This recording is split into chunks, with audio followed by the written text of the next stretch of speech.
ఆంధ్రప్రదేశ్ ముఖ్యమంత్రి నారా చంద్రబాబు నాయుడు గురించి ప్రత్యేకంగా చెప్పనక్కర్లేదు. నాయుడు గారు, భువనేశ్వరి గారి దంపతులకి ఒక అబ్బాయి ఉన్న సంగతి తెలిసిందే. తన పేరు నారా లోకేష్.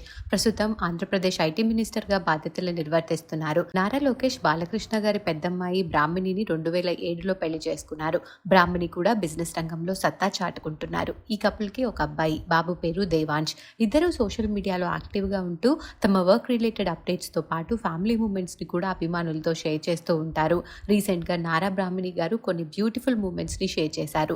అబ్బాయి దేవాంష్కి పంచెలు ఇచ్చారట. కేవలం ఫ్యామిలీ మరియు అతి కొద్ది మంది బంధుమిత్రుల సమక్షంలో ఈ పంచెల వేడుక చాలా ఘనంగా జరిగింది. ఈవెంట్కి సంబంధించిన ఫొటోస్ నెటిజన్లను బాగా ఆకట్టుకుంటున్నాయి. ఆ ఫొటోస్లో నారా వారి ఫ్యామిలీతో పాటు బాలకృష్ణ గారి ఫ్యామిలీ కూడా చాలా చూడముచ్చటగా ఉన్నారు. ఆ ఫొటోస్ చూసిన వారు బ్యూటిఫుల్ ఫ్యామిలీ అంటూ కామెంట్స్ పెడుతున్నారు. ఆ పిక్స్ ఇప్పుడు నెటింట్లో హల్చల్ చేస్తున్నాయి. ఆ బ్యూటిఫుల్ ఫొటోస్ని మీరు చూసేయండి.